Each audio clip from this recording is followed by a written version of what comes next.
This is the result of inspiration and reverence towards traditional yurts, which I think are just amazing, amazing structures that have evolved over millennia. So every aspect of it is evolved in our shop with our hands.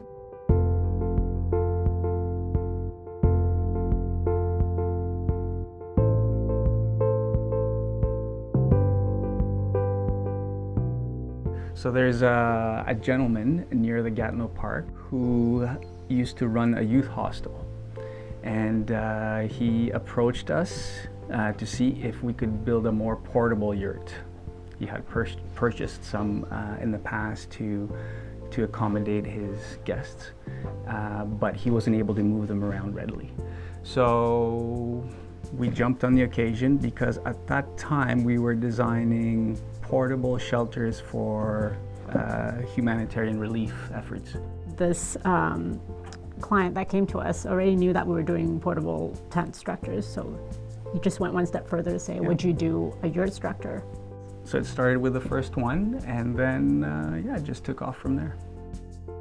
Well, a yurt is essentially a tent structure.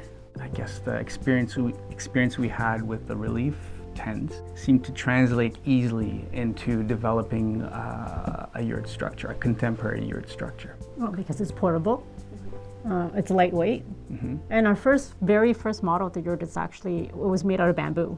We always say they touch lightly on the earth. You can move it around. You don't need a foundation or a base, and you can move it a few feet away and the grass can grow over. But they're still essentially year-round dwellings.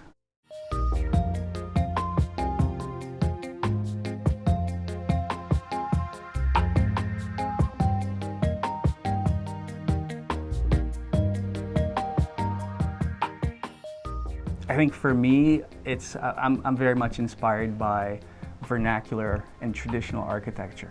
And so that's architecture that doesn't have architects. That's architecture that's been passed on through generations from craftsman to craftsman. And it evolved in traditional societies who were very much and are still very much in touch with the universe, I would say. The circle represents the universe. And I think you get a sense of that, especially for the first time when you step into a circular structure, be it a yurt or a teepee. You get a sense of grounding, of relief, of kind of an expansion despite the small scale of the space. So it's a return to a traditional form that inspires me. It's also the departure from a conventional industrial approach to building spaces, which is very much based on straight lines and angles.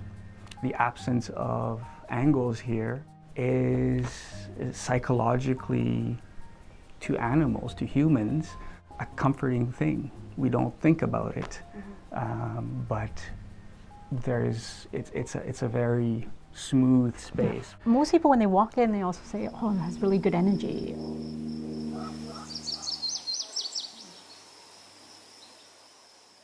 Because it's uniform in its geometry, loads of wind and snow, shaking can be applied to it from any direction, and the structure reacts uniformly to that from any direction. Yeah. And it's, circle is the most efficient way to enclose a given area.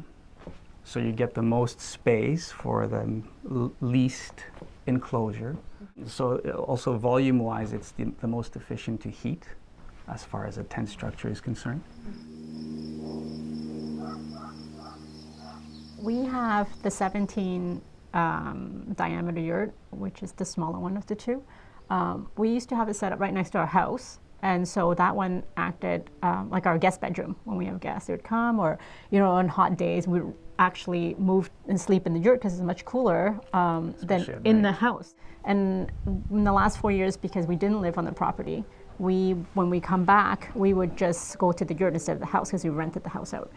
For 10 years, we've been building one scale, which is 17 feet in diameter, which is a great personal-sized yurta, which I would still use for a small family, 3-4 people. This is a much bigger yurt. It's 21 feet in diameter. It's about 350 square feet. And this was developed because we started getting requests for spaces that could be used by outdoor schools, by yoga studios, by artists wishing to have spaces for working collaboratively. We pushed the scale here, but we didn't want to go much bigger than this because we believe that a yurt still has to be portable. So this is still something that fits into a 4x8 trailer, just as the small one does. So we have 50 acres and we test both here year-round, summer, winter. We let snow accumulate, we let the winds go at it, and we measure everything to see its performance. We decided to use natural materials as much as possible for their environmental effect, I guess, on us, on humans, as the inhabitants. We wanted to limit their toxicity and off-gassing, wanted to increase their breathability, as well as the effect they have psychologically on us. We feel good around wood or felt. So that's always been a goal. At the same time, there is functionality to fabrics or fiber like wool, which we use on the interior. It's the only natural fiber in the world, or only fiber, I would say, in the world that's inherently fire or flame resistant or flame self-extinguishing.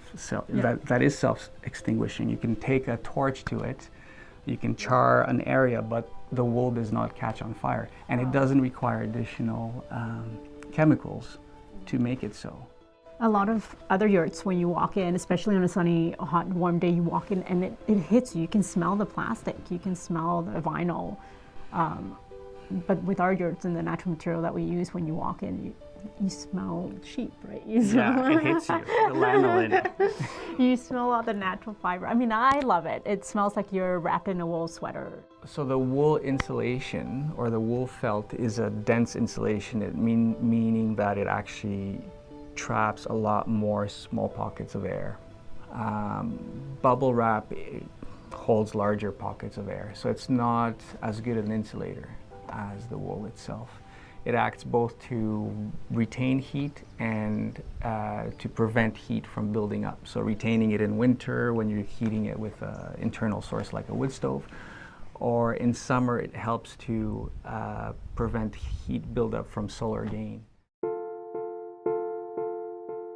As in any other project that we've taken on in the past, we always worked from physical models to prototypes to drawings. We would never actually start with drawings and try to build something from that. So we would explore things physically. Yeah, we make little models and then bigger models. So even, say, for example, the roof pattern, we would have the structure up, and then we would get a large piece of vapor barrier, and then we would clamp it on, pinch it, and then we would make this plastic pattern. And then we would take markers. Yeah, we'd take marker, draw on it. Like, it's very physically done. And then once we have it down, then we would fold it, make sure everything is perpendicular or equally spaced apart. And then we would take that and translate it to the drawing. And then the fact that we're making the same building over and over again, we can keep refining it.